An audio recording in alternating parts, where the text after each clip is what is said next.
Hello, Leo, Sun, Moon, Rising, and Venus signs. Kamusta kayo? Sana ba'y nasa mabuti kayong kalagayan. Welcome back po sa Star Tarot. Kung bago kayo dito, welcome din kayo. Thank you for your support. I truly appreciate it. God bless you all, Leo.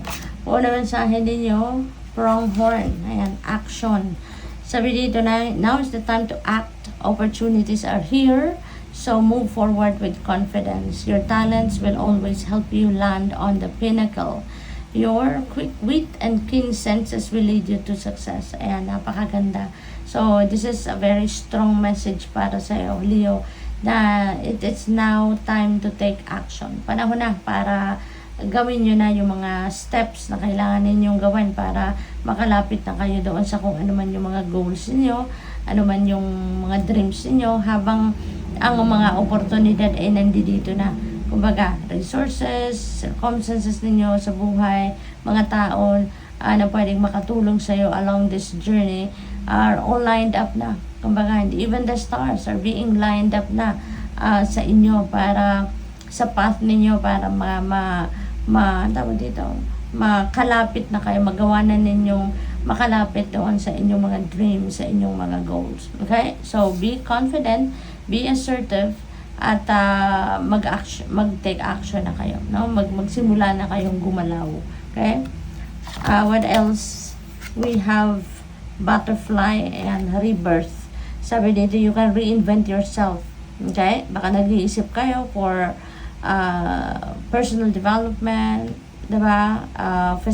Tawag dito, skills development, maaaring along those lines. Yung isa sa mga bagay na gusto ninyong gawin sa ngayon, pag-focusan sa buhay ninyo sa ngayon. So, wag na kayong magdalawang isip pa. Gawin nyo na yon habang merong pagkakataon sa ngayon, diba? Na magawa mo yon. Open to the rewards of change. You have brilliance to share with the world. Love every part of your journey. Ayan. Kasi, di ba, may kasabihan na it's not the destination that matters, kundi kung ano yung pagdadaanan niyo. Ano yung journey, nandun yung mas rewarding, kumbaga, no, na pakiramdam, nandun doon sa kung paano kayo makakarating sa inyong destination. So, go for it. Okay? You have all it takes now to reinvent yourself. Okay? So, buksan nyo lang yung sarili din ninyo para sa premyo, no, na makukuha ninyo dito sa mga pagbabagong magaganap sa buhay ninyo. The Empress, napakaganda naman ito, lalo-lalo na pagdating sa kaperahang aspeto, trabaho, karera, negosyo, family. Maganda rin ito si Empress. Kasi si Empress, very abundant and prosperous energy. At saka, very din siya, mother archetype din siya. So, very caring, very nurturing. So, this is also panawagan sa inyo na lalo-lalo na marami kayong pwedeng gawin sa ngayon because there are opportunities, diba, na nandiyan dyan. So, you might be busy working on towards kung ano man ang inyong mga dreams, ano man ang inyong mga goals. So, make sure that you are taking care of yourself talaga. Huwag ninyong papabayaan ang inyong katawan, ang inyong kalusugan.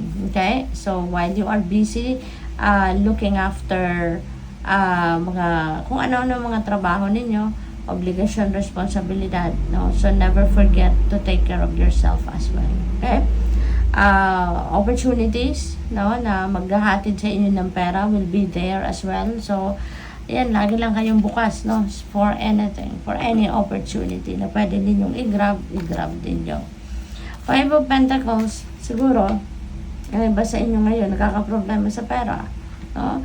Siguro merong mga financial problems, financial needs kayo sa ngayon, no?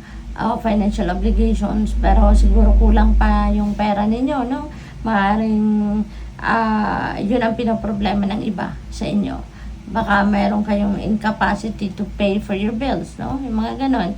But don't worry, okay? Don't worry kasi meron tayong Empress energy. So there are financial blessings coming your way na maaaring yun ang magpuno dito sa kung ano man ang pangangailangan ninyo sa pera. Okay? Strength, yan, kailangan ninyo hindi lang physical strength, no? Kundi yung inyong inner strength. That's what you need right now as well para kahit ano man yung obstacles, no, na pwedeng pagdaanan ninyo along your journey sa ngayon, Kung matatag kayo, matibay ang inyong loob, kayang-kaya ninyong lagpasan ng mga yan, kaya-kaya ninyong mapagtagumpayan ang mga yan. Okay? Kaya ano lang, buhayin lang ninyo yung inyong inner strength and courage. Okay? We have Knight of Pentacles. Ayan. So, dito naman sa Knight of Pentacles, this is an offer. Ito, tignan mo. Nakaharap doon. So, maybe, yung pangangailangan ninyo sa pera dito sa Five of Pentacles, you know, someone may offer you racket. Baka pwedeng ano to, unexpected income, no? Pwedeng pagkakitaan ninyo sa ngayon ang iyong offer sa iyo. So, maaring ito yung makakatugon, di ba? Maaring isa itong paraan para matugunan yung inyong mga pangangailangan dito. So, feeling ko, this is unexpected income. Now, hindi ito yung kita ninyo sa regular ninyong trabaho, regular ninyong pinagkakakitaan, but this could be like a windfall, diba? So, pwedeng ganon. At, ano na kayo dito siguro merong pagkakakitahan na kayo, no? Para pwedeng bago to na maging career ninyo, bagong offer ito for you, diba? Na pagkakakitaan. Kaya, good luck sa iyo dyan. What else? We have Wheel of Fortune. Ayan, napakaganda. No? Turning point na ito sa buhay ninyo. Iikot na ang wheel sa buhay ninyo. Ang gulong ng palad, kumbaga. From hitting the rock bottom dito siguro sa Five of Pentacles. Ngayon, iikot na yon buhay ninyo. Yung gulong ng palad ninyo. Now, at ito, papunta na kayo sa pag-asenso. Papunta na kayo sa isang positibong pagbabago, lalo-lalo na pagdating sa inyong pera, kasi this is good fortune and good luck on your side. So, siswertehin kayo rito sa pera. Siswertehin kayo sa hanap buhay, sa negosyo, kung meron kayong negosyo, or kung ano man ang pinagkakakitaan ninyo. At hindi lang yan, no? And even in other areas of life, siswertehin din kayo rito, no? Mababalot kayo dito ng good luck and good fortune. Kaya kahit sa ibang parte ng buhay ninyo, like relationships, pamilya, mga kaibigan, no? Siswertehin din kayo dyan. Kaya be ready for anything. So you need to be physically fit and ready because there could be a lot of movement dito na pwedeng mangyari. Okay? Tingnan natin. So we have angel number 1001. Ayan. May new beginnings. So, meron talaga kayong sisimulang bago. Diba? Ito, no? This is definitely going to bring for change sa buhay ninyo. Kaya marami kayong sisimulang bagong ganap dyan sa buhay ninyo. Maybe then sa ngayon, your focus will be personal development. No? You are going to prioritize your creativity and definitely are heading in the right direction. So, gagabayan kayo ng universe, no? Kung saan kayo dapat papunta.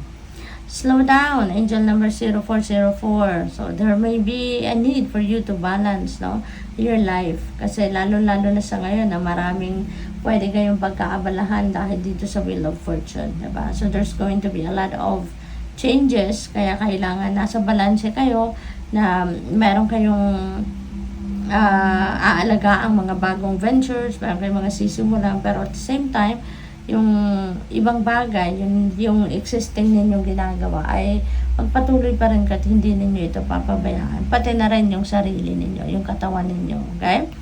So, what else? We have angel number 0303. Ayan, taking chances. No? So, ngayon, malakas ang inyong loob, you know, to take a chance on various areas of life. Pero, yung meron naghihintay sa inyo na success dito, sa pagsubok ninyo sa mga bagong kaganapan or bagong endeavor or bagong ventures, you know, there is success that is waiting for you. So, marami kayong matututunan dito. You will gain a lot of siguro new friends then, pwedeng ganon. And at the same time, you know, marami kayong matututunan. So, napakaganda. You're blessed. 0000.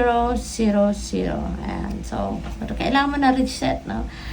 Feeling ko, dahil maraming changes ang paparating, so yung reset na to could be in preparation, ano, para dito sa mga pagbabagong ito. So you need to do this first, no? Mag-reset muna kayong sarili ninyo, mag-relax kayo, 'di ba?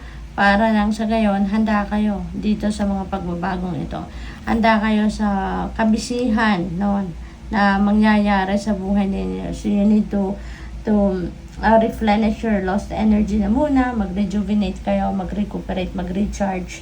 Importante na marami kayong baon na lakas, no? As you head towards these changes. Kasi talagang mabibisi kayo.